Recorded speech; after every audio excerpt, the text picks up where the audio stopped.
पहली दफा आए हैं एजेंडा आज तक में और आते के साथ ही माहौल बना दिया। ये आरोप लगता था कि पंजाब के मुख्यमंत्री उठते बड़े लेट हैं, काम बड़ी देरी से स्टार्ट करते हैं, बड़ा जल्दी खत्म हो जाता है उनका दिन।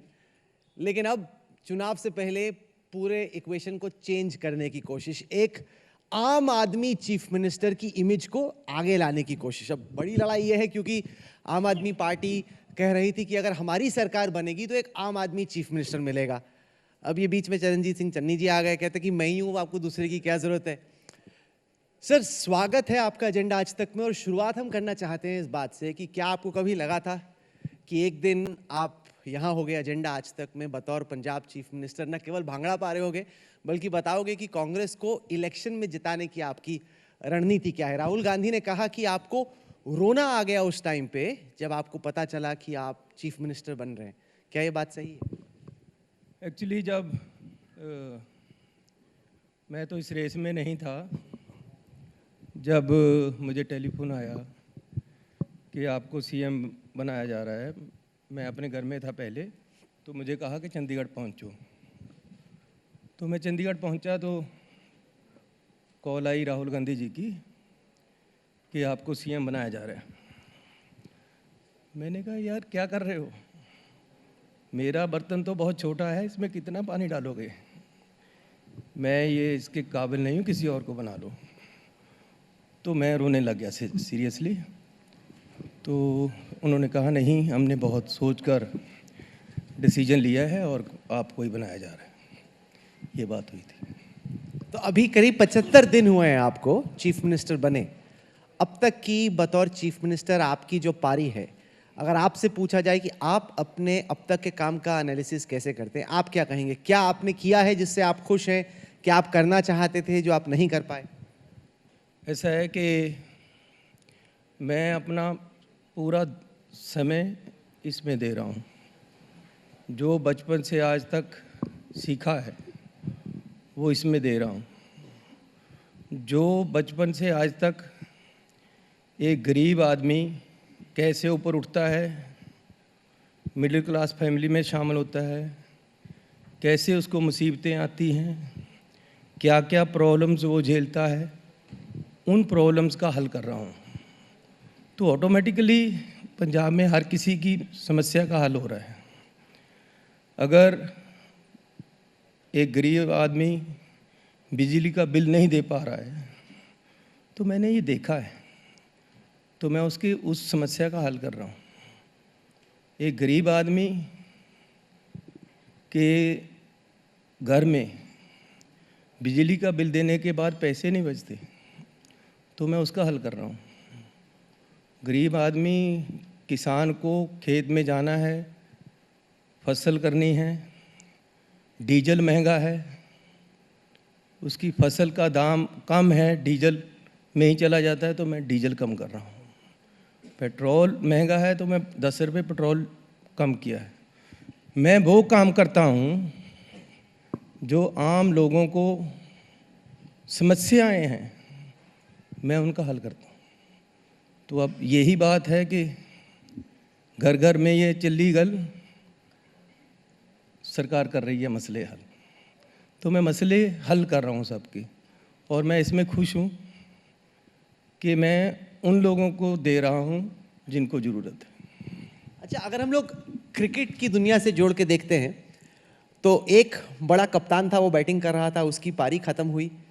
एक दूसरा कप्तान था जो कि पवेलियन में बैठा हुआ था पैड लगा के, और सब लोगों को लग रहा था जो ऑडियंस में बैठे हैं कि अब दूसरा कैप्टन आने वाला है।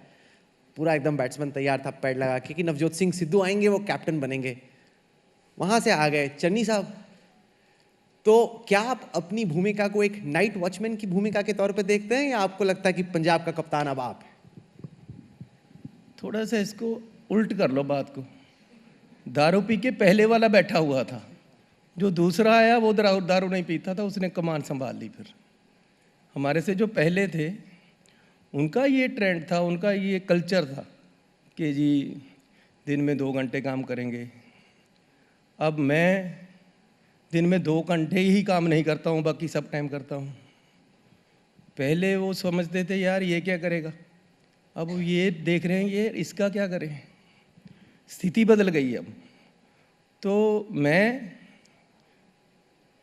पूरा, अब लोगों को ये नहीं पता लगता ये सोता कब है। तो मैं अपनी तरफ से पूरा समय दे रहा हूँ और मेरा काम ही मेरे लिए ज़रूरी है। मेरे विरोधी पार्टी वाले क्या सोचते हैं, वो क्या बोलते हैं, मैं उनको अच्छे आलोचक मानता हूँ और उनसे सीखता हूँ। वो मेरे बारे में जो बोलें मुझे अच्छा लगता है, क्योंकि अगर क्रिटिसाइज नहीं होंगे आप तो आपको पता कैसे चलेगा। अब सभी प्रशंसक हो जाएंगे आपके, एक्चुअली आम तौर पे होता है, हर कोई सीएम के पास जाता है, आप बहुत अच्छा काम कर रहे हैं जी, ये बहुत अच्छा हो रहा है, ये बहुत।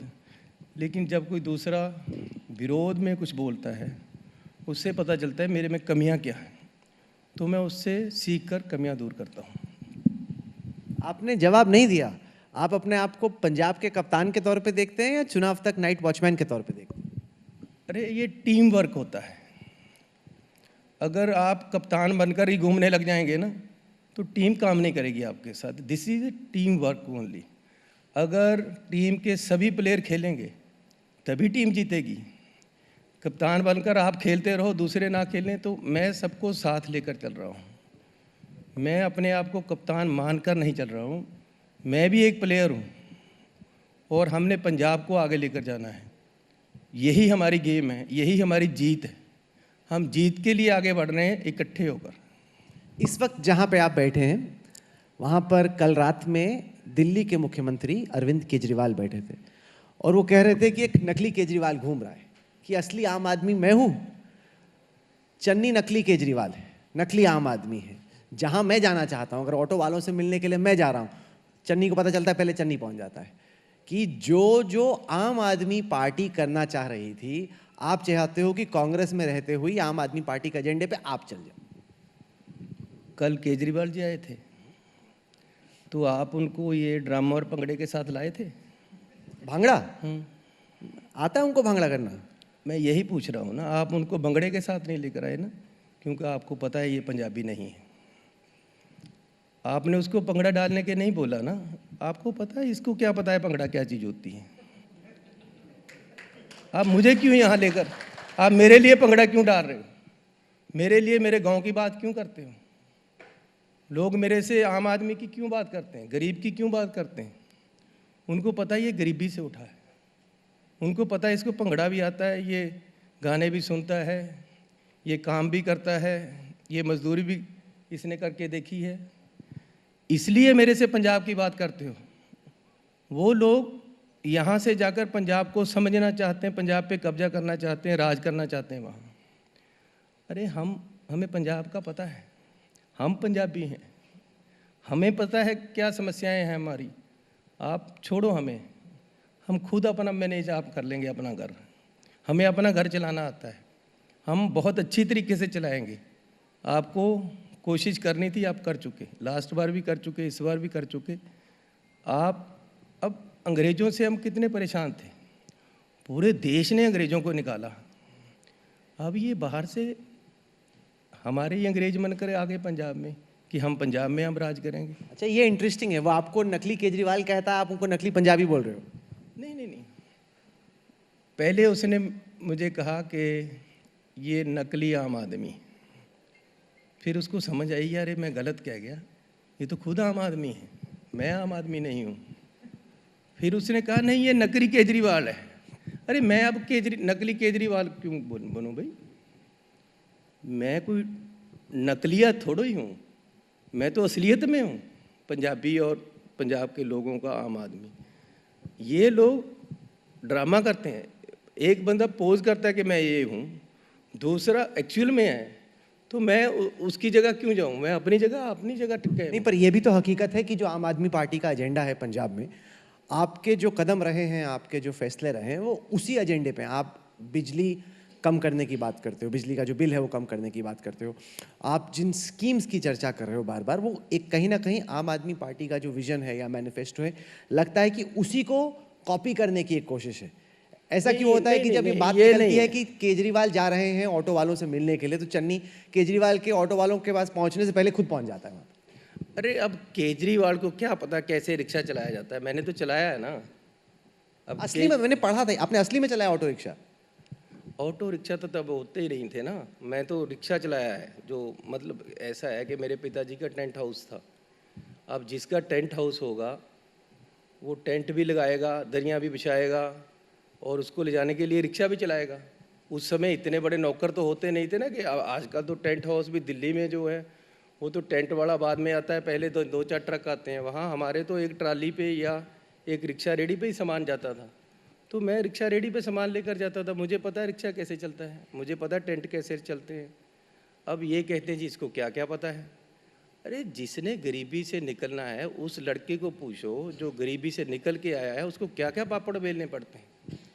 आज जिसका शोरूम है उससे पहले उसका खोखा था, उससे पहले उसने फड़ी लगाई हुई थी, वो फड़ी से खोखे पे आया है, खोखे से शोरूम पे गया है, उससे आगे बढ़ रहा है। गरीब आदमी को स्टेप बाय स्टेप बढ़ना पड़ता है। ये जो पैराशूट वाले हैं ये समझते हैं ये इसने क्या क्या किया है यार। अरे करना पड़ता है सब कुछ ज़िंदगी में। जब ज़िंदगी में आप आगे बढ़ोगे तो आपको नीचे से उठना है, तो हर स्टेप पे आपको काम करके ऊपर जाना है और हर स्टेप की आपको समझ आती है। हमें पंजाबियों को वो हर चीज़ की समझ है। अब ये कहते हैं कि ये क्या क्या करते हैं, हमारा एजेंडा लेते हैं। हमारा एजेंडा उनका एजेंडा नहीं है, ये हमारी समस्याएं हैं जिनको हम हल कर रहे हैं। वो लोग तो आकर सर्वे कराकर पता करते हैं कि इनकी समस्या क्या है पंजाबियों की। हमें खुद का अपनी समस्या का पता है, तो हम अपनी समस्या हल कर रहे हैं। सर ये सारी बातें तो बड़ी अच्छी हैं, वो ये कि अगर एक टीम हो, अब पंजाब कांग्रेस की टीम में प्रॉब्लम ये है कि यही नहीं पता कि चन्नी के लिए बैटिंग कौन कर रहा है और चन्नी के खिलाफ बैटिंग कौन कर रहा है। अब जैसे नवजोत सिंह सिद्धू हैं, उनके बयान में पढ़ता हूँ, फिर सोचता हूँ कि ये आपकी टीम में हैं, आपके साथ हैं या आपके खिलाफ हैं। इस वक्त शरीफ पाजी से आपका रिश्ता कैसा? ऐसा नहीं है, नवजोत सिद्धू जी हमारे प्रेसिडेंट हैं और पार्टी ने जो सीएम है, जो गवर्नमेंट है पार्टी की, उसने पार्टी की आइडियोलॉजी पे काम करना है। पार्टी जो दिशा निर्देश देती है, जैसे कांग्रेस है सेकुलर पार्टी है, सेकुलरिज्म पे काम करती है, तो हमने उस तरीके से करना है। इसलिए नवजोत सिद्धू जी कहते हैं जो हम उसको इम्प्लीमेंट करने की कोशिश करते हैं। कोई खामियां रह जाती हैं वो फिर कहते हैं तो हम उसको फिर ठीक करने की कोशिश करते हैं। ये आलोचना बड़ी ज़रूरी है, क्रिटिसिज्म ज़रूरी है, चाहे वो अपनी पार्टी से भी आए, और हम उसको सही तरीके से कर रहे हैं। इस बात में कोई सीक्रेट नहीं है कि नवजोत सिंह सिद्धू को उम्मीद ये है, और पूरा कैप्टन अमरिंदर सिंह को हटाने के लिए जो उन्होंने मुहिम लड़ी उसकी पीछे वजह ये थी कि वो लग रहा है कि अगला चीफ मिनिस्टर वो होंगे अगर पंजाब में कांग्रेस पार्टी जीतती है। क्या आपको ये स्वीकार है अगर नवजोत सिंह सिद्धू को प्रोजेक्ट किया जाए बतौर चीफ मिनिस्टर के तौर पर? कोई भी लोग, कोई भी नेता राजनीति में आया है, उसकी एक सोच होती है कि वो आगे बढ़े। एक दिन मुख्यमंत्री बने, एक दिन प्रधानमंत्री बने, एक दिन प्रेसिडेंट ऑफ इंडिया बने। अगर आप में ये सोच नहीं है तो आप आगे नहीं बढ़ पाओगे और काम नहीं कर पाओगे प्रॉपर। तो अगर ये नवजोत सिंह सिद्धू की भी सोच है तो इसमें क्या बुरा है, सोचना चाहिए उसको। हाँ ये ठीक है, जब सरकार बननी होगी तो पार्टी और जो एमएलए बनेंगे उन्होंने डिसीजन लेना है, लोगों ने डिसीजन लेना है। जैसे लोग जिसको चाहते होंगे वो सीएम बनेगा। अच्छा मैंने यह दसो, आप ऐसी किसी पार्टी में आए और यहाँ पे आपको दिख गए आईएसआई के चीफ जनरल बाजवा, आप झप्पी पाएंगे उनको? किसको? General Bajwa, ISI, inter services intelligence के चीफ। ऐसा है कि पाकिस्तान और हिंदुस्तान कभी इकट्ठे भी थे। जो वहाँ के लोग हैं और इधर के लोग हैं उनमें प्यार भी है। कईयों की रिश्तेदारी है पंजाब से क्योंकि पंजाब से टूट कर गए, लेकिन राजनीति ने यहाँ किरदार पे खड़ा कर दिया कि वो आज हमारे बारे में उन बुरा सोचते हैं। तो ये एक, कभी अटल बिहारी वाजपेयी जी भी गए थे वहाँ पाकिस्तान में। नेबर से अच्छे रिश्ते हों, ये हिंदुस्तान की हमेशा परंपरा रही है, हमारी संस्कृति में है कि हमने सबसे प्यार रखना है, सबसे अच्छे रिश्ते रखने हैं। हमारी संस्कृति में नफरत नहीं है जो हमारे देश की संस्कृति है। तो हम प्यार सबको करते हैं, लेकिन अगर हमें कोई दबाएगा तो हम सक्षम हैं उसको जवाब देने के लिए। ये हमारे देश की परंपरा रही है और यही रहेगी। आपने मेरे सवाल का जवाब नहीं दिया, मैं फिर से पूछता हूँ। नहीं, मेरा आप- सवाल एक बार आ- सुन लीजिए। आप देखिए, आप तय कर लीजिए आपको क्या जवाब देना है, लेकिन सवाल सुन लीजिए। आप एक सभा में, यहाँ पे आप एजेंडा आज तक में आए और पाकिस्तानी आर्मी के general, inter services intelligence agency के चीफ जनरल बाजवा आपके सामने हैं। क्या आप उन्हें झप्पी पाएंगे कि नहीं? अरे मेरी बात मैंने फिर कहा है आपको, हमारी संस्कृति प्यार की है। कृष्ण जी हैं, कृष्ण जी हमारे लॉर्ड हैं। कृष्ण ने हमें प्यार सिखाया है, प्यार ही सब कुछ है।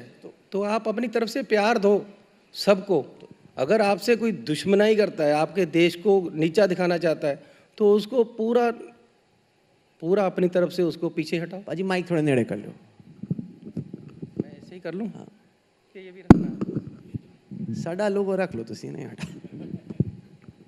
हाँ जी, बोलो बोलो। नहीं तो बेसिकली आप कह रहे हैं कि झप्पी पाने में कोई प्रॉब्लम नहीं, क्योंकि प्यार फैलाना चाहिए। मैं फिर कह रहा हूँ कि हम अपने गुरुओं, पीरों, फकीरों से शिक्षा लें। हमारे गुरुओं ने, कृष्ण जी ने, रामचंद्र जी ने, गुरु नानक ने कभी बैर मन में रखने की बात नहीं की।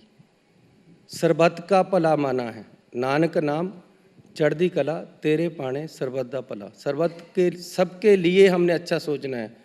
कोई देश हमारे देश को नुकसान करने की कोशिश कर रहा है तो हमने उसको पीछे भी हटाना है, ये भी बराबर है। गुरु गोविंद सिंह जी ने भी कहा है, हम पहल नहीं करेंगे। अब कृष्ण जी ने कितने समय मौका दिया कौरवों को कि यार आखिर में 5 गांव भी मांग लिए। जब वो फिर भी नहीं माने, फिर भी अपनी सेना उनको दे दी। अरे हम कृष्ण के आगे अनुयायी हैं, हमने उनको देखना है, प्यार देना है सारे दुनिया को, और लेकिन अपने आप को सुरक्षित भी रखना है। नहीं, नवजोत सिंह सिद्धू इमरान खान को अपना बड़ा भाई मानते हैं। क्या आप भी इमरान खान को अपना बड़ा भाई मानते हैं? आप कभी गेम खेले हो? मैं बहुत गेम्स खेलता हूँ, हर स्पोर्ट खेलता हूँ। हाँ, खेलते हो ना? हाँ हाँ, कई सारे। जब आपकी फेवरेट क्या है? जब मैं हैंडबॉल प्लेयर हूँ, हैंडबॉल का गोलकीपर हूँ, 3 बार पंजाब यूनिवर्सिटी को रिप्रेजेंट किया है। अच्छा, इसीलिए आप हॉकी में भी गोलकीपिंग करने लग गए? हाँ, वो इसीलिए गोलकीपिंग किया, क्योंकि मैं बेसिकली गोलकीपर हूँ, तो मैं बचाता हूँ। जो भी गलत करता है उसको बचा लेता हूँ, राजनीति में भी। तो आज भी बचा ही रहा हूँ। तो ये है कि मुझे नहीं समझ में आ रहा, किसको बचा रहे हो? सिद्धू को बचा रहे हो कि आईएसआई चीफ को बचा रहे नहीं, हो? मैं अपने आप को बचा रहा था। तो ऐसा है कि मैं गोलकीपर रहा हूँ, नेशनल खेला हूँ, 3 बार गोल्ड मेडलिस्ट हूँ। हैंडबॉल मेरी गेम है। जब हम गेम में खेलते हैं, एक दूसरे सब भाई ही होते हैं। वो इकट्ठे खेले हैं, उन्होंने कितनी गेमें इकट्ठी की हैं, तो भाई जैसे ही खेलते हैं ना एक दूसरे के साथ, दुश्मन जैसे थोड़ो खेलते हैं। अगर कोई वो दुश्मनी करेंगे या फौज लेकर आ जाएंगे तो दुश्मनी होगी। जब तक साथ खेले हैं तो साथ ही खेले हैं। अच्छा, मुझे ये मालूम था कि आम आदमी की इनकी इमेज है कि ये इंडियन फॉरेन सर्विसेज में डिप्लोमेट के रोल के लिए भी अप्लाई कर सकते हैं। ये मुझे नहीं पता था। 3-4 बार मैंने पूछा अलग अलग तरीके से सवाल, आपने उसको बड़ा ही बच बच के आपने जवाब दिया। आपने कहा कि गोल बचाने की कोशिश की, गोल स्कोर ना हो उसकी आपने कोशिश की। हाँ, होना भी नहीं चाहिए गोल। जब देश की बात आएगी तो देश का भी गोलकीपर ऐसा बनूंगा कि गोल हो ही नहीं सकता। नहीं, क्योंकि अगर कोई बीजेपी का या विरोधी पार्टी का शख्स आपका ये इंटरव्यू सुन रहा है इस वक्त, वो ये कहेगा कि ये पाकिस्तान की तरफ या आर्मी की तरफ या आईएसआई की तरफ बहुत नरम है, बहुत सॉफ्ट है। क्योंकि अगर यही सवाल कैप्टन अमरिंदर सिंह से पूछा जाए या गृह मंत्री अमित शाह से पूछा जाए, वो कहेंगे कि पाकिस्तान आर्मी के चीफ को या आईएसआई के चीफ को गले लगाना एकदम गलत है। ये हमारा दुश्मन देश है, इसकी सेना यहाँ पे आतंकवादी भेजती है। और जो नवजोत सिंह सिद्धू की सोच है वही उनके छोटे भाई चन्नी की भी सोच है। ये बड़े नरम है। देखो, पंजाबी में जो नेशनलिज्म है वो शायद दूसरों में ना हो, इसको गुस्सा मत करें आप, क्योंकि पंजाब ने बहुत कुर्बानियाँ दी हैं देश के लिए, आगे भी देंगे। हम बॉर्डर पे बैठे हैं, कभी भी लड़ाई लड़ेगी तो सबसे पहले हमारी छाती आनी है और आएगी। अब ये जो बीजेपी वाले हैं, ये हर चीज़ को नेशनलिज्म पे लेकर आ जाते हैं। अरे नेशनलिज्म कांग्रेस से ज़्यादा आप में नहीं है। कांग्रेस ने देश की आज़ादी की लड़ाई लड़ी है, कांग्रेस ने कुर्बानियाँ की है। हमने अपने प्रधानमंत्री दिए हैं, हमने अपने वर्कर दिए हैं। कांग्रेस ही आज़ादी की लड़ाई में आगे आई, कांग्रेस ने ही आज़ादी की के बाद देश को बचाकर, लड़ाइयाँ लड़कर देश को बचाकर रखा और देश को आगे बढ़ाया। देश हमारी सेना को तैयार किया और हमारे जो देश के प्रधानमंत्री जितने भी रहे हैं उन्होंने देश के लिए कुर्बानियाँ भी दी। तो अब हर बात को नेशनलिज्म पर लेकर जाना तो गलत है ना। आप अपनी राजनीति को किस तरीके से देख रहे हो? क्यों हेटेड की पॉलिटिक्स करते हो? क्यों देश के अलग अलग फिरकों में, धर्मों में आप लड़ाई करवाना चाहते हो? अरे प्यार की राज, आप कृष्ण को क्यों नहीं देखते? आप राम को क्यों नहीं देखते? आप क्यों ये करते हो कि जी आपने दो फिरकों की लड़ाई कराकर ही इलेक्शन जीतना है? अरे क्या किया था आपने? पुलवामा में अटैक हुआ और आप उसका क्रेडिट ले रहे हो। एक तो हमारे बंदे मरवा दिए और दूसरी तरफ क्रेडिट ले रहे हो। हमारा जहाज उधर गिरा, आप क्रेडिट ले रहे हो। पहले की इंटेलिजेंस कहाँ थी आपकी? क्यों नहीं रोका आपने उनको? अरे देश के लिए लड़ना है तो मादे से लड़ो और अपने आप को उसके लिए तैयार रखो। हमारी जब करवाने की ज़रूरत आएगी तो सबसे पहले अपनी छाती पे ही खाएंगे गोली। ये पंजाबी हैं और ये सोचने की ज़रूरत नहीं हमारे पे अगर कोई शक करता है तो खुद अपने पे शक कर रहा है, हमारे पे नहीं।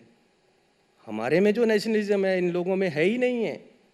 हम देश की जो सिक्योरिटी है उस पर कोई राजनीति नहीं करते हैं। हम नेशन जब देश की बात आती है इकट्ठे हैं, देश के साथ हैं और होना भी चाहिए। कांग्रेस सेकुलर पार्टी है, सबको साथ लेकर चलती है।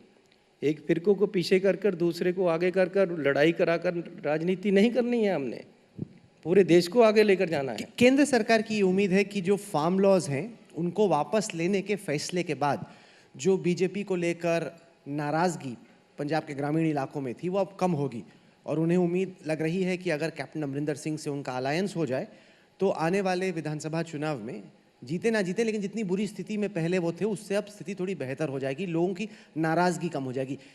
फार्म लॉज को वापस लेने के फैसले को आप कैसे देखते हैं?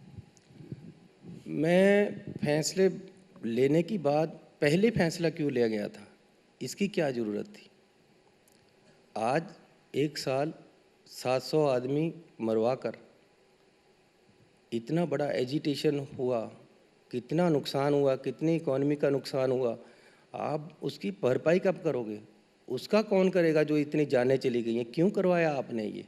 पहले दिन क्यों नहीं समझा कि ये देश के हित में नहीं है, ये देश के किसान के हित में नहीं है, ये देश के मजदूर के हित में नहीं है? ये पहले भी डिसीजन गलत क्यों हुआ? आज अगर वापस भी ले लिया तो क्या कुर्बानी कर दी?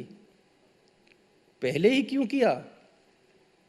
अब अगर आप दूरंदेशी नेता हो तो आपको ये समझना चाहिए कि ये जो हम कर रहे हैं इससे कितना बड़ा नुकसान होने वाला है। अरे जो देश का अन्नदाता है, जो देने वाला है, आप उसको भिखारी बना रहे हो। जिसने हमेशा ऐसे हाथ रखा आपने ऐसे उसका हाथ कर दिया। देश का किसान हमें अन्न देता है। आज तक देश में कभी अन्न की कमी नहीं आई है। नहीं सर, पर ये भी तो पंजाब के इस वक्त के कृषि क्षेत्र की हकीकत है कि जो ग्रीन रेवोल्यूशन से फ़ायदे हुए वो अब एक ऐसे स्टेज पे आ गए हैं कि कृषि पंजाब में बहुत स्टैग्नेट हो गई है, जहाँ पे थी वहीं पे फंस गई है। जो हम लोग चावल की खेती करते हैं, वाटर टेबल जो है पंजाब में बहुत गिरता चला जा रहा है, यहाँ तक कि अब राइस का कल्टीवेशन पहले से बहुत ज़्यादा मुश्किल हो गया और बहुत ज़्यादा पानी की ज़रूरत पड़ती है जो कि पंजाब में है नहीं। इस तरह के गंभीर सवाल को आप कैसे देखते हैं? अगर ये मैं आपसे पूछूं कि पंजाब की कृषि में एक नया ग्रीन रेवोल्यूशन आए, उसके लिए चीफ मिनिस्टर आपका क्या विजन है? कोई आपका प्लान? ऐसा है, मैं प्राइम मिनिस्टर साहब से मिला था, मैंने उनको कहा, वो कहते हैं जी अब चावल इतना ज़्यादा होने लग गया कि संभाला नहीं जाता। मैंने एक सिंपल सा फार्मूला दिया था उनको, एक सिंपल सा फार्मूला उनको मैंने दिया था कि आप ऑर्गेनिक खेती पे आ जाओ। चावल लोगों ने उगाना है, उनको बोलो ऑर्गेनिक उगाओ। उससे क्या है, एक तो चावल अच्छा होगा, उसकी क्वालिटी अच्छी होगी, सेहत भी अच्छी होगी लोगों की। पीएम क्या करेंगे? वो तो सीएम हो, आपका स्टेट अरे एग्रीकल्चर स्टेट सुनो ना, सब्जेक्ट। पूरी बात सुनो। उसके लिए ऑर्गेनिक फार्मिंग के लिए एमएसपी देना पड़ेगा। अब जो रेट है, जितना फसल अब हम यूरिया डालकर, पेस्टिसाइड डालकर जो जहर है वो डालकर ले रहे हैं, उससे 60 या 70% पे आ जाएगी फसल जब आप ऑर्गेनिक खेती करोगे।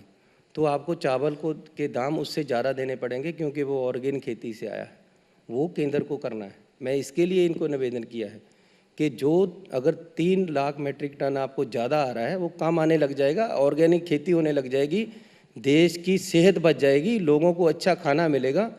आप ऑर्गेनिक खेती के एमएसपी डिक्लेयर करो तो किसान भी शिफ्ट हो जाएगा उस पर। बड़ा अच्छा फॉर्मूला मैंने दिया है, अडॉप्ट कर लें। जो स्टबल बर्निंग की समस्या है कि पंजाब की खेतों में जो बची हुई फसल है जब उसको जलाया जाता है उससे जो प्रदूषण होता है, वो राजधानी में, उत्तर भारत के कई शहरों में बहुत बड़ा मुद्दा है। और ये एक इमोशनल इशू भी है, क्योंकि किसान कहते हैं कि हम पे केस क्यों हो, हम पे मुकदमा क्यों, हम पे कार्रवाई क्यों हो। और यहाँ जो लोग बैठे हैं उनके लिए प्रदूषण, उनके बच्चों के लिए बाहर निकलना बहुत बड़ा सवाल है। आप इस समस्या को कैसे देखते हैं? आपके हिसाब से मुख्यमंत्री महोदय इसका क्या समाधान? इसका बहुत ही सिंपल समाधान है। आप इस चीज़ को किसान पे थोप रहे हो कि किसान उसको स्टबल बर्निंग जो हो रही है उसको बंद करके उसको कंज्यूम करे वहीं खेत में। किसान का इस पे खर्चा आता है। पहले ही आप किसान को जो दाम दे रहे हो कम है, तो अगर सरकार, केंद्र सरकार एमएसपी के साथ कुछ पैसे स्टबल बर्निंग हटाकर उसको वहीं कंज्यूम करने का दे दें तो कोई किसान नहीं करेगा। और स्टेट गवर्नमेंट्स हैं जितनी, उनको भी एक अथॉरिटी मिल जाएगी कि देखो भैया, हम आपको पैसे दे रहे हैं इसको कंज्यूम करने के, आप इसको बंद नहीं कर सकते। तो केंद्र सरकार को जल्दी से जल्दी ये सोचना चाहिए कि अब गेहूं की फसल आएगी, चावल की फसल पहले गई है, तो इनको एमएसपी के साथ कुछ पैसे स्टबल बर्निंग के लिए दें। हमारे पास हर चीज़ का इलाज है, अगर केंद्र सरकार करना चाहे तो। मैंने ये भी इनको दे दिया है कि आप किसान को कुछ पैसे दे दो, वो वहाँ से इकट्ठी करके किसी फैक्ट्री को दे देगा या कहीं कंज्यूम कर लेगा या अपनी पर हमने देखा इस दफ़ा हमारी इन्वेस्टिगेशन टीम ने एक रिपोर्ट भी की कि पराली हटाने की जितनी भी मशीनें थी जो काफ़ी पैसे खर्च करके ख़रीदी गई, वो तो ऐसे ही पड़ी थी, जंग खा रही थी, मिट्टी लग रही थी उस पर, उसका यूज़ ही नहीं किया। आपकी सरकार ने कुछ इनकरेज ही नहीं किया। मैं आपको फिर बता रहा हूँ कि ये अननेसेसरी मेरी सरकार को पैसे देने की ज़रूरत नहीं है।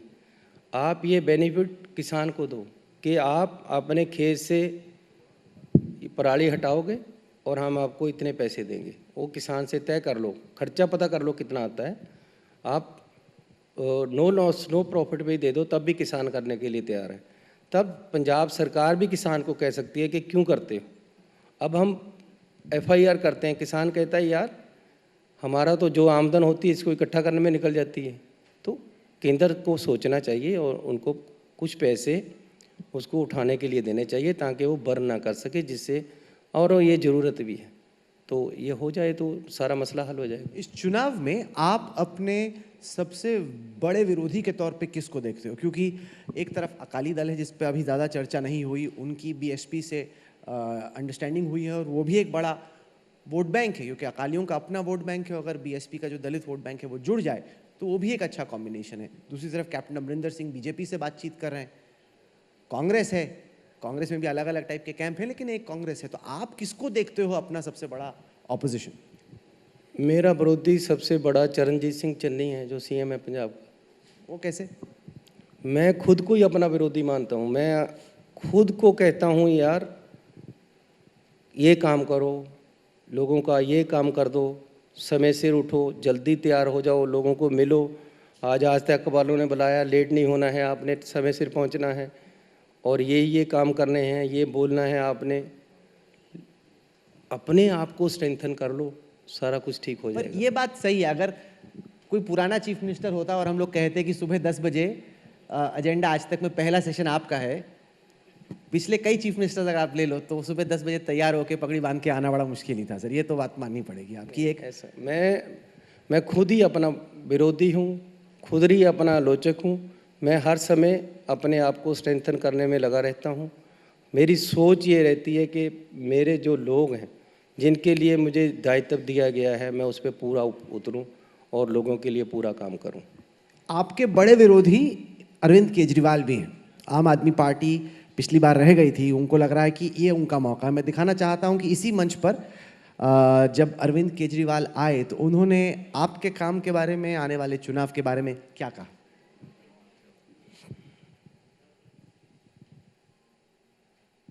चन्नी साहब ये कर कुछ नहीं रहे, रोज़ ऐलान पे ऐलान करते हैं, ऐलान पे ऐलान करते हैं।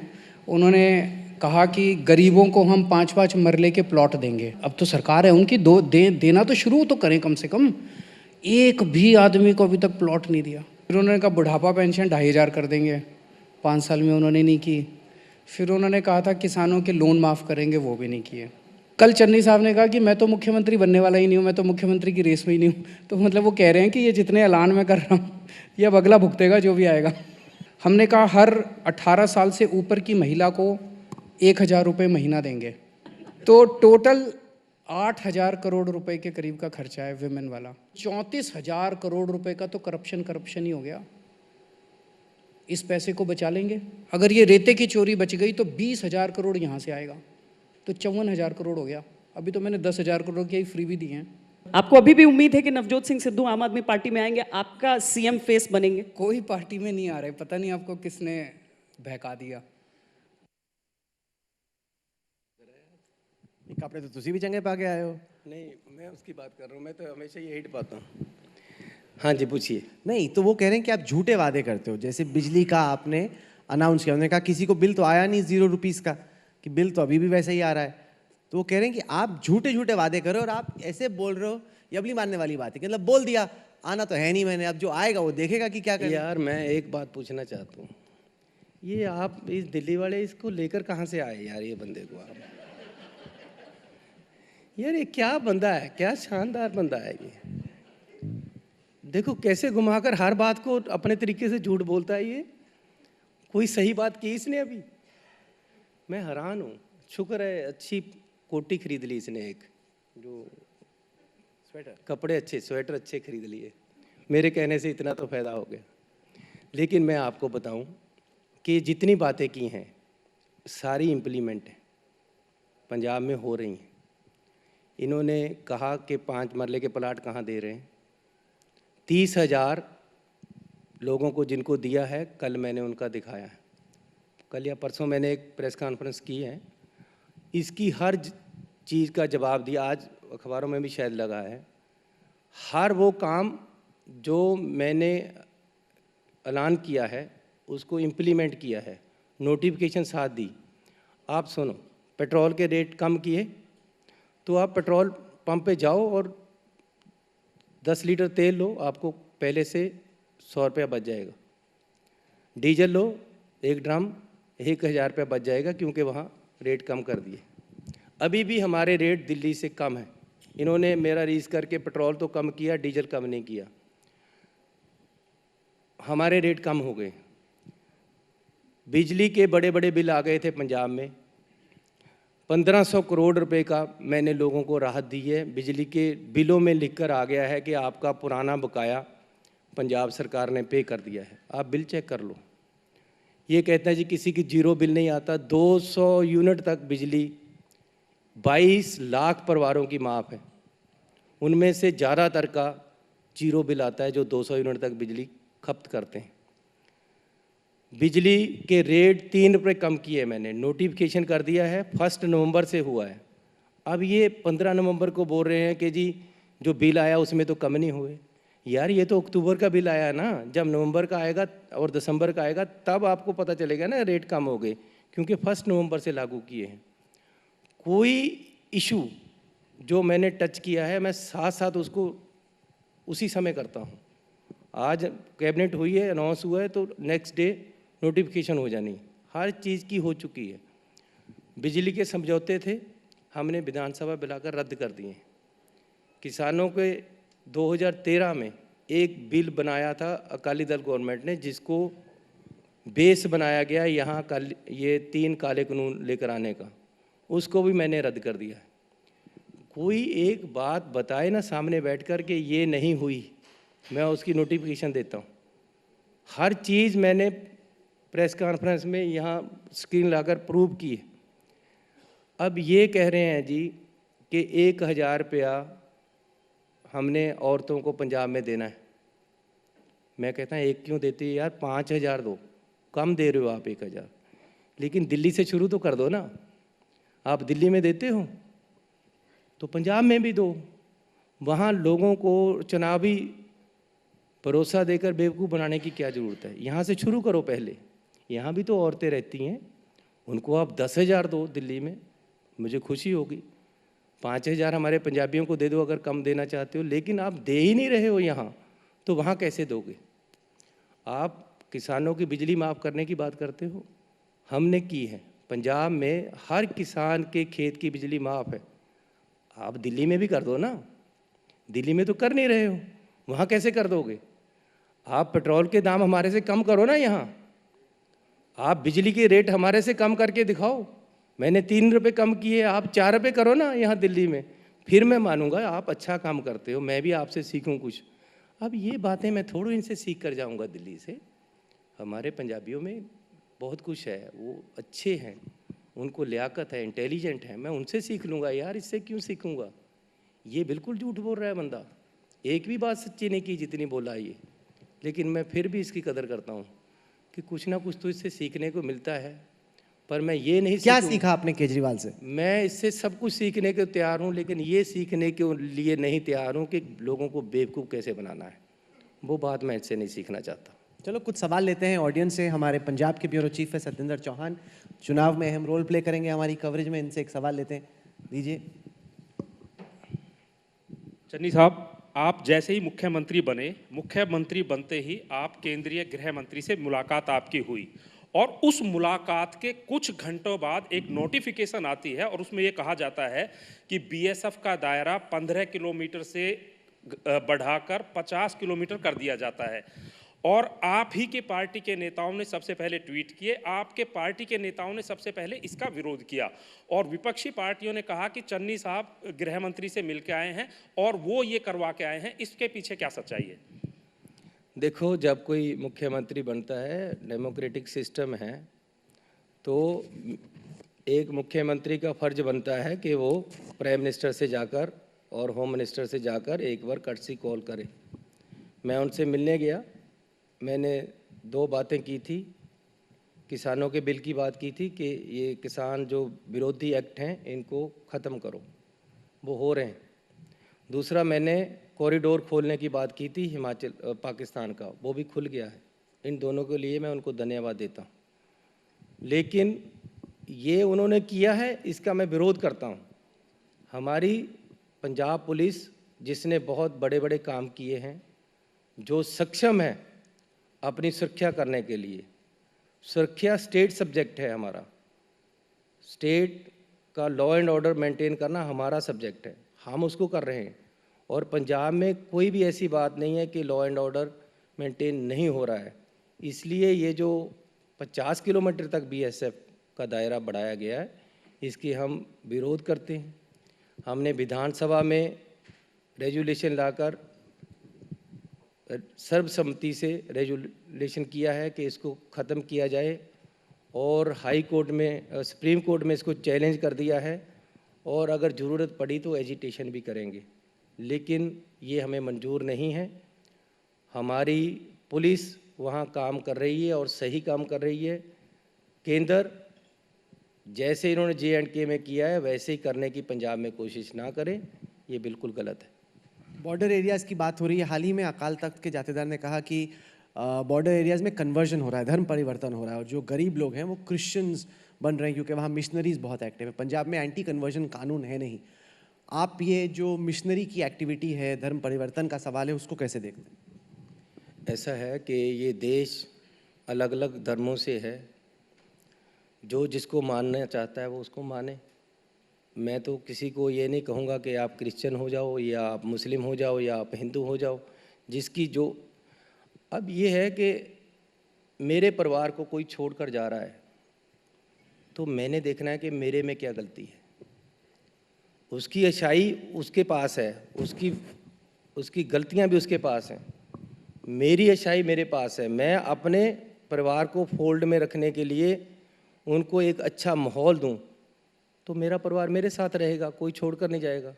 तो हमें और दूसरा ये है सेकुलर देश है, कोई किसी की तरफ भी जा सकता है। हाँ, अपने जो जथेदार जी हैं वो अपनी जगह सही हैं, वो सिख कौम के सिरमौर हैं, उन्होंने सिख कौम की बात करनी है और अच्छी बात करते हैं, हमेशा उनको करनी चाहिए। हमारे न्यूज़ रूम में पंजाब की कवरेज देखते हैं हरमीत सिंह शाह, वो आपसे सवाल पूछना चाहते हैं। हरमीत। ਸਤਿ ਸ਼੍ਰੀ ਅਕਾਲ ਚੰਨੀ ਸਾਹਿਬ। ਸਵਾਲ ਹੈਗਾ ਕਿ ਤੁਸੀਂ ਗੱਲ ਕੀਤੀ ਪੰਜਾਬ ਦੀ ਸੁਰੱਖਿਆ ਦੀ ਵੀ ਗੱਲ ਕੀਤੀ, ਤੁਸੀਂ ਗੱਲ ਕੀਤੀ ਉਸ ਤੋਂ ਪਹਿਲਾਂ ਕਿ ਕਿਸ ਤਰ੍ਹਾਂ ਪੰਜਾਬ ਨੇ ਕੁਰਬਾਨੀਆਂ ਕੀਤੀਆਂ। ਮੈਂ ਤੁਹਾਡੇ ਕੋਲ ਇੱਕ ਸਵਾਲ ਪੁੱਛਦਾ, ਮੁਖਤਸਰ ਜਿਹਾ ਹੈਗਾ ਕਿ ਇਹ ਦੱਸੋ ਕਿ ਅੱਜ ਪੰਜਾਬ ਦੀ ਦਸ਼ਾ ਔਰ ਦਿਸ਼ਾ ਕਿੱਥੇ? ਅੱਜ ਪੰਜਾਬ ਦੀ ਦਸ਼ਾ ਔਰ ਦਿਸ਼ਾ। ਪੰਜਾਬ ਦੀ ਦਸ਼ਾ ਬਹੁਤ ਅੱਛੀ ਹੈ ਤੇ ਅਸੀਂ ਅੱਛੀ ਹੋਰ ਕਰਨ ਦੀ ਕੋਸ਼ਿਸ਼ ਕਰ ਰਹੇ ਹਾਂ। ਪੰਜਾਬ ਸਦਭਾਵਨਾ ਔਰ ਪਿਆਰ ਦੇ ਵਿੱਚ ਰਹਿ ਰਿਹਾ ਹੈ। ਪੰਜਾਬ ਦੇ ਵਿੱਚ ਆਪਸੀ ਕੋਈ ਝਗੜਾ ਨਹੀਂ। ਪੰਜਾਬ ਅੱਛੇ ਤਰੀਕੇ ਨਾਲ ਤਰੱਕੀ ਕਰ ਰਿਹਾ ਹੈ। ਪੰਜਾਬ ਦੀਆਂ ਸਮੱਸਿਆਵਾਂ ਹੱਲ ਹੋ ਰਹੀਆਂ ਤੇ ਪੰਜਾਬ ਦੀ ਦਸ਼ਾ ਬਹੁਤ ਅੱਛੀ ਹੈ। ਦਿਸ਼ਾ ਪੰਜਾਬ ਨੂੰ ਆਉਣ ਵਾਲੇ ਇਲੈਕਸ਼ਨ ਦੇ ਵਿੱਚ ਅਸੀਂ ਹੋਰ ਅੱਛਾ ਬਣਾਉਣ ਵਾਸਤੇ ਨਵੀਂ ਆਈਡੀਓਲੋਜੀ, नवी सोच लेके नवे पंजाब वालों बढ़ रहे। सिद्धू के साथ आपकी क्या इक्वेशन है? रहा भी ना जाए सहा भी ना जाए, वो वाली उनके साथ काम करना आपकी मजबूरी है? वो एक पंजाबी दी कहावत है कि जिथे चलेगा चलूंगी नाल तेरे, टिकटां दो ले ली। सिद्धू साहब मेरे बड़े भाई हैं, कांग्रेस के प्रेसिडेंट हैं, तो मैं कांग्रेस का एक मुख्यमंत्री की मुझे सेवा मिली हुई है, तो मैंने पार्टी की आइडियोलॉजी को अडॉप्ट करके उनको आगे बढ़ाना है। जो हमारी हाई कमांड और पार्टी कहती है मैं वो करता हूँ। आपकी लड़ाई हुई है अब तक उनसे, मतलब पर्दे के पीछे? वो आपके खिलाफ ही बोलते रहते, कभी कभी तो इरिटेट हो जाते होगे, यार ये क्या है, मेरे को ऐसे ही फ़ोन करके बोल दिया करो, मेरे खिलाफ पब्लिक में क्यों बोलते हो? मैं किसी से लड़ता नहीं, मैं अपने आप से ही लड़ता हूँ। आप मुझे कितना कुछ बोलते हैं, मैं लड़ रहा हूँ आपसे साथ। मैं तो कुछ नहीं बोला। मैं तो इसीलिए ना, वो भी मुझे नहीं बोलता है। मैं प्यार से ही आगे बढ़ना चाहता हूँ, लोगों को आगे बढ़ाना चाहता हूँ, देश को आगे और अपने स्टेट को आगे लेकर जाना चाहता हूँ। लड़ाई की इसमें स्थान ही नहीं है। हमारे नेशनल अफेयर्स एडिटर हैं अशोक सिंघल, वो सवाल पूछना चाहते हैं। अशोक जी। चन्नी साहब, मेरा सवाल ये है, सिद्धू की काफ़ी बात हो रही है और मेरा भी सवाल थोड़ा उसी टाइप का है। आप पंजाब की बात कर लो यार। पंजाब की ही है। हाँ। सिद्धू पंजाब में ही है और पंजाब को लेके ही सवाल उठ रहे हैं।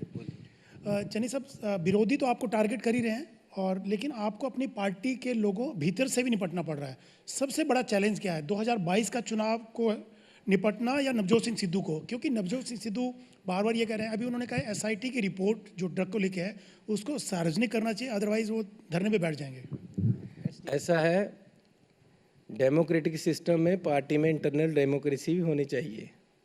तो सिद्धू जी अगर पार्टी के कोई बात करते हैं तो हमें उसको भी सुनना है, अगर बाहर से कोई बात करता है हमने उसको भी सुनना है।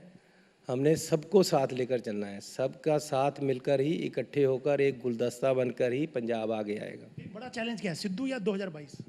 अरे ना, तो मुझे कोई चैलेंज नहीं है। आपको कोई खतरा हो तब आपको चैलेंज होगा ना, मुझे खतरा ही कोई नहीं है। मैं तो ये अपनी लोई लेकर आया था, यही लेकर चले जाना है एक दिन। तो मुझे क्या खतरा है बताओ? खतरा उसको है जिसको कुछ छीन जाने का खतरा हो, मुझे कोई खतरा ही नहीं है। ये कमलजीत संधू हैं, पंजाब आ रही हैं इलेक्शन कवरेज के लिए, वो आपसे सवाल पूछना चाहती हैं। चन्नी साहब, ऐसा माना जाता है कि डी फैक्टो CM सिद्धू हैं, क्योंकि वो आपके हर डिसीजन को क्वेश्चन करते हैं, चाहे वो एडवोकेट जनरल को लेके हो, चाहे वो DGP को लेके हो। लेकिन एक बड़ा सवाल उन्होंने उठाया था कि आप STF की एक रिपोर्ट है, चाहे वो फायरिंग को लेके हो, ड्रग्स को लेकर हो, और सबसे बड़ा सवाल उठाया था कि आप बादल्स पर एक्शन लेंगे या नहीं लेंगे, उस पर आपका क्या कहना है? देखिए, जो STF की रिपोर्ट है वो कोर्ट का मसला है, मैं उस पर ज़्यादा बात नहीं करना चाहता, क्योंकि जब उस पर ट्वीट आता है या जब कोई बयान आता है तो हाई कोर्ट पे असर पड़ता है।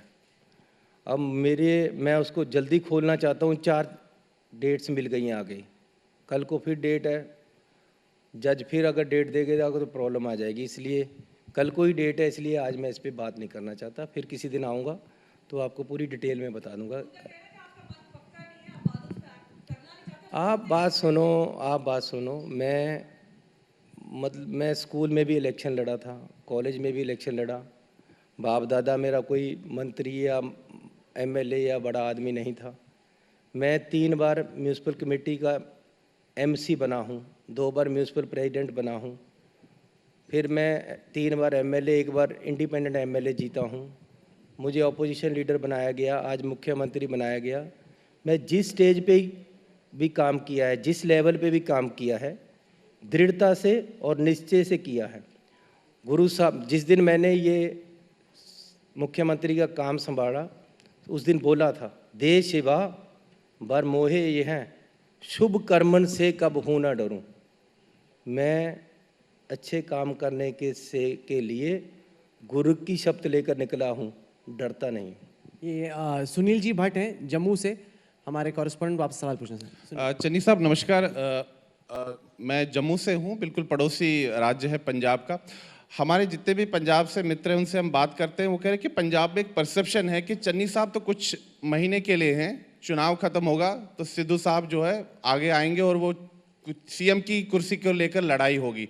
तो अगर ये परसेप्शन पंजाब की जनता में रहेगा तो आप चुनाव कैसे जीतेंगे, क्योंकि एक असमंजस की स्थिति है, कन्फ्यूजन है। चुनाव पार्टी ने जीतना है, चरणजीत चन्नी ने नहीं जीतना है। कांग्रेस पार्टी इलेक्शन लड़ रही है तो पार्टी ही जीतेगी। यही हमारे में दिक्कत रही है। कैप्टन अमरिंदर सिंह जी समझते थे कि पार्टी उन्हीं की है। अरे पार्टी पार्टी है, लोगों की है, तो लोग आगे लेकर आएंगे पार्टी को और पार्टी आगे बढ़ेगी। ये अनिलेश महाजन है, हमारे कॉरेस्पॉन्डेंट है इंडिया टुडे मैगजीन के, आप सवाल पूछना चाहते हैं अनिलेश। ਚੰਨੀ ਸਾਹਿਬ ਸਤਿ ਸ਼੍ਰੀ ਅਕਾਲ। ਮੈਂ ਤੁਹਾਡੇ ਤੋਂ ਇਹ ਪੁੱਛਣਾ ਚਾਹ ਰਿਹਾ ਸੀ ਕਿ ਤੁਸੀਂ ਪੰਜਾਬ ਦੇ ਮਸਲਿਆਂ ਦੀ ਗੱਲ ਕਰ ਰਹੇ ਸੀ। ਪੰਜਾਬ ਦਾ ਇੱਕ ਮਸਲਾ 1984 ਨਾਲ ਵੀ ਜੁੜਿਆ ਹੈ। ਹੁਣ ਰਾਹੁਲ ਗਾਂਧੀ ਤੇ ਪ੍ਰਿਯੰਕਾ ਗਾਂਧੀ ਡਾਇਰੈਕਟਲੀ ਇਨਵੋਲਵ ਨੇ ਪੰਜਾਬ ਦੇ ਇਲੈਕਸ਼ਨਾਂ ਲਈ। ਤੁਹਾਨੂੰ ਲੱਗਦਾ ਹੈ ਗਾਂਧੀ ਪਰਿਵਾਰ ਨੂੰ ਮਾਫੀ ਮੰਗਣੀ ਚਾਹੀਦੀ ਹੈ 84 ਚ ਜੋ ਹੋਇਆ ਪੰਜਾਬੀਆਂ ਨਾਲ? ये भाई साहब मुझे एक बार मिले थे तो हमने बात की थी, जो बात उनसे उस समय हुई थी वो हो गई। युग परिवर्तन हो गया है पंजाब में। जो रजवाड़ा शाही एलीट क्लास का राज था वो ख़त्म होकर आम लोगों में आ गया है। ये युग का परिवर्तन हुआ है, ये राहुल गांधी ने किया है। राहुल गांधी एक ऐसी सोच का मालिक है कि गरीब लोगों को, आम लोगों को पावर देना चाहता है। गुरु गोविंद सिंह जी ने कहा था, जिनके जात गोत कुल माही, सरदारी ना भई कताही, तिन ही को सरदार बनाऊं, तभी गोविंद सिंह नाम कहाऊं। इसका क्या मतलब है? इसका मतलब है कि जिन लोगों को कभी कुछ नहीं मिला है, मैं उनको वो सब कुछ दूंगा, उनको लीडर बनाऊंगा, उनको आगे लेकर आऊंगा। ये गुरु गोविंद सिंह जी ने कहा था। कांग्रेस आज उसी आइडियोलॉजी पे काम कर रही है, गुरु गोविंद सिंह की सुनकर काम कर रही है, उनकी शिक्षाओं पे काम कर रही है। और कांग्रेस ने युग का परिवर्तन किया है, आम लोगों के पास सत्ता आ गई है। ये राहुल गांधी का करिश्मा है। राहुल गांधी और ये परिवार कई बार माफ़ी मांग चुका है, और माफ़ी मांगने में कोई गलत नहीं होता। अगर कोई बात हुई है उससे माफ़ी मांग लेना कोई गलती नहीं है।